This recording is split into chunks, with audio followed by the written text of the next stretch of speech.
صرف یہ چاہتا ہوں کہ یہ نوجوان ذہن اڑنا سیکھیں. Let your imagination fly. سوچئے، آؤٹ آف باکس تھنکنگ جس کو کہا جاتا ہے. نئے رخ پہ سوچئے، ہر چیز پہ سوال کیجئے کہ میں ایسا کیوں کروں. Why should I do it? کیا یہ صحیح ہے؟ اگر میرے لیے صحیح ہے تو کیا میرے سماج کے لیے صحیح ہے؟ اور اس میں سب سے بڑا آج کل کا جو نوجوانوں کے لیے ایک میرا پیغام ہے، وہ سب سے بڑا مسئلہ آپ کی اس تعلیم کی اسٹیج سے شاید بات کی اسٹیج کا ہے، آپ کی شادی کا مرحلہ. اس میں بھی آزادی چاہیے آپ کے فکر کی. آپ سمجھ گئے کس چیز کی آزادی کی میں بات کر رہا ہوں. اگر آپ جہیز لیتے ہیں اور جہیز کے ساتھ شادی کرتے ہیں تو آپ کا ذہن قید ہے. آزاد کریے.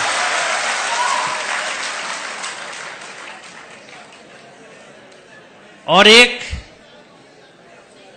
اگر آپ کی سمجھ میں آئے تو ایک بات سمجھانا چاہوں گا، کیونکہ شاید اس کو سننے کے بعد، بلکہ دو باتیں جن کو سننے کے بعد شاید آپ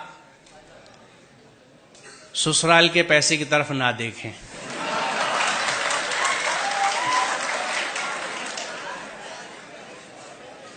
دونوں باتیں سنجیدہ بھی ہیں اور رنجیدہ بھی، لہذا پہلے سے معافی مانگ لیتا ہوں اگر آپ کو دکھ ہو. پہلی بات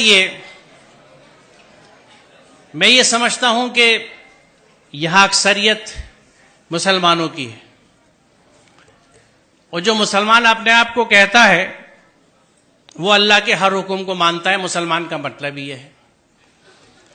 پورا قرآن ہم پہ فرض ہے. سورہ قصص 85 دیکھ لیجئے گا. ان الذی فرض علیک القرآن لا ردک الا ما فرض علیک القرآن. اسی قرآن میں جہاں خمر اور میسر سے ممانعت ہے، تو خمر کو تو ہم نے کہہ دیا کہ شراب، اور میسر کا ترجمہ کیا جوا، یہ حرام ہے، ان سے بچنے کا حکم ہے قرآن میں. میسر جس زمانے میں یہ قرآن اترا، مفت پیسہ کمانے کا طریقہ صرف جوا ہوتا تھا، اس لیے اس کا ترجمہ جوا کیا گیا. میسر کا اصل معنی مفہوم ہے ایزی منی. ہر وہ پیسہ جو بنا محنت کے ملے وہ میسر ہے، جس میں جہیز آج کے زمانے میں سر فہرست ہے، لہذا حرام ہے. یہاں عربی کے پروفیسرز بھی بیٹھے ہیں، شاید اسلامک اسٹڈیز والے بھی ہوں، نہ ہوں تو آپ مل لیجئے گا، پوچھ لیجئے گا کہ میسر کا مفہوم کیا ہے. وہ پیسہ جو بنا محنت کے حاصل ہو، ہر طرح کا.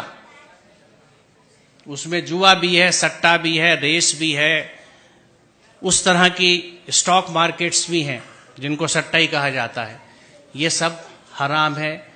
ہم اگر مسلمان ہیں، بڑے افسوس کی بات ہے کہ ہم اپنے آپ کو مسلمان بھی کہتے ہیں اور مفت کا پیسہ بھی لینے کے چکر میں لگے رہتے ہیں.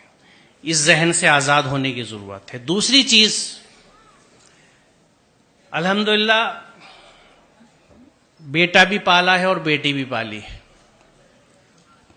ذہن سمجھتا ہوں اولادوں کے، اور یہ سب میری بچیاں ہیں، ان کے اتنے ساتھ رہتا ہوں جیسے آپ بچوں کے ساتھ رہتا ہوں. کچھ آپ کے ذہنوں کو سمجھتا ہوں اور عرصے سے سمجھتا ہوں. آج کی بات نہیں ہے، 40 سال ہو گئے پڑھاتے ہوئے مجھے اور بچوں کے ساتھ رہتے ہوئے.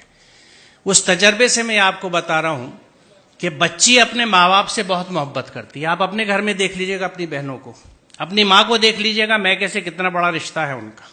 آج بھی نہیں بھولی، کبھی کبھی اس پہ جھگڑا بھی ہو جاتا ہے. بچی ماں باپ سے بہت اٹیچ ہوتی ہے. بچی کبھی اس بات کو نہیں بھولتی کہ اس رشتے کے لیے میرے ماں باپ نے کتنی تکلیف اٹھائی ہے اپنے سمدھانے کی ڈیمانڈز پوری کرنے کے لیے. جو بچی اس دکھ کے ساتھ آپ کے گھر میں آ رہی ہے، وہ آپ سے اور آپ کے گھر والوں سے کبھی سچی محبت نہیں کر سکتی. لکھ لیجیے. آپ بہت برا سودا کر رہے ہیں. رشتوں کی بنیاد محبت اور عقیدت پہ ہوتی ہے، انسیت پہ ہوتی ہے. سر کٹانے کی تمنا اب ہمارے دل میں ہے، ایک جذبہ ہوتا ہے، یہ ہے محبت. آپ اس سب کے بدلے میں چند ٹکے لے لیتے ہیں. شاید گاڑی کچھ استعمال کا فرنیچر، کیونکہ شاید آپ یہ سمجھتے نہیں یا یہ سمجھتے ہیں کہ آپ اسے نہیں کما سکتے. آپ کو نہ اپنی قوت بازو پہ بھروسہ ہے، نہ اس کے رازق ہونے پہ بھروسہ ہے، آپ کو سسرال پہ بھروسہ ہے. سوچئے ذرا، اس سے بڑی نامردی کی کوئی مثال نہیں ہے.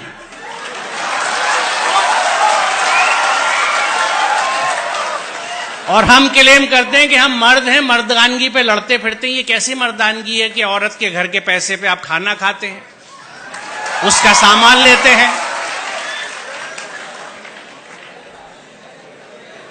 مجھے خوشی ہے